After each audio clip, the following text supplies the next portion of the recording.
My house is filled with the accumulations and odd collections of things that have caught my interest. I opened a drawer yesterday and found this, a little packet of autographs that I'd bought at an auction. Now, I would imagine the auction was here on the island.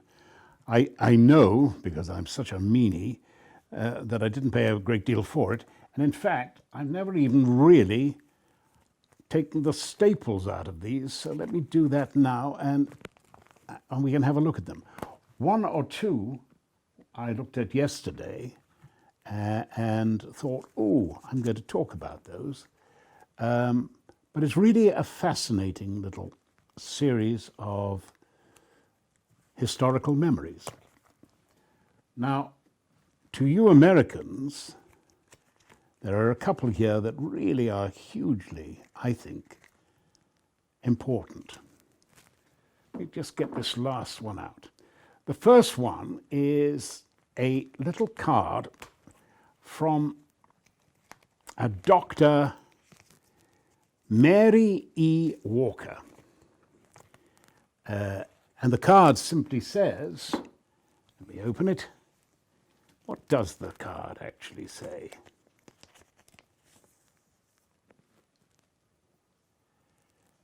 Admit, this is just a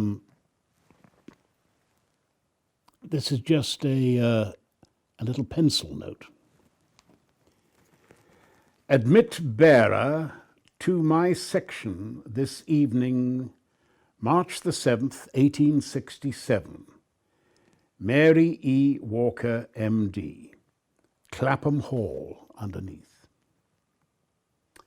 Mary Walker. Well, let's look her up, shall we, in the ubiquitous Wikipedia. Wikipedia, by the way, is probably the greatest contribution to human knowledge since the invention of the press, since certainly Gutenberg. And don't forget every year to make a contribution to it, those of you that use it. I always try and put in £100 a year. And thank you, Jimmy Wales, for being an extraordinary contributor to mankind and civilization. Anyway, that's apropos of nothing. Mary Walker, now, first of all, she's an American. She's born in 1832. She was the youngest of 7 children. She had 5 sisters and 1 brother. Their non-traditional parenting nurtured Mary's spirit of independence, raised both her and her daughters in a progressive manner that was revolutionary for the time. They were devoted Christians. They were also free thinkers who raised their children to question the regulations and restrictions of various denominations. Walker worked on her family farm as a child. She did not wear women's clothing during farm labor because she considered it too restricting. Her mother reinforced her views that corsets and tight lacings were unhealthy. So she goes to the local school, and then, because her parents were determined that their daughters be as well educated as their son, they founded the first schoolhouse in Oswego in the late 1830s.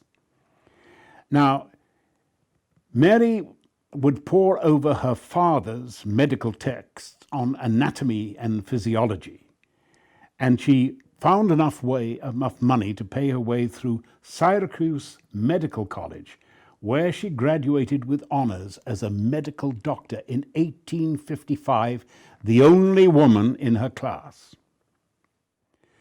Walker wore short skirt with trousers underneath, refused to obey her vows when she got married, and retained her last name, all characteristics of her obstinate nonconformity.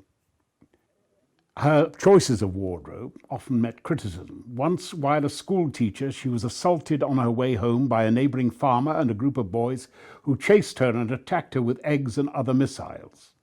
Female colleagues in medical school criticized her choices, and patients often gawked at her and teased her. She nevertheless persisted in her mission to reform women's dress. Her view was that women's dress should protect the person and allow freedom of motion and circulation, and not make the wearer a slave to it.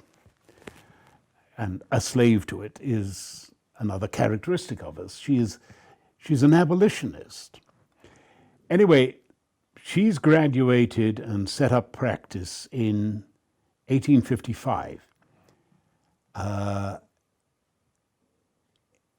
The American Civil War breaks out, and she joins, being an abolitionist, she joins the army in order to be a woman practitioner there. Now, of course, male intolerance of women being as frontline doctors was considerable.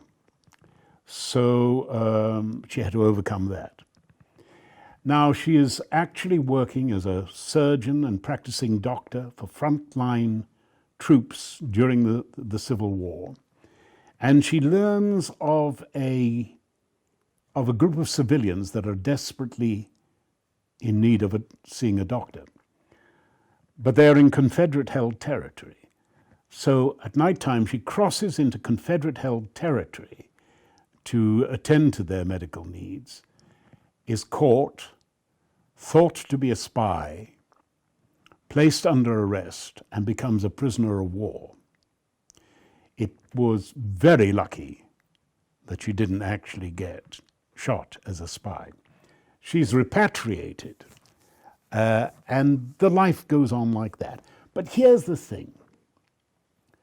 She is the first woman ever to be awarded what we now know of as the Congressional Medal of Honor. Isn't that extraordinary? What an extraordinary life. 150 years ago. What a role model. Anyway, that's her. And that's her signature.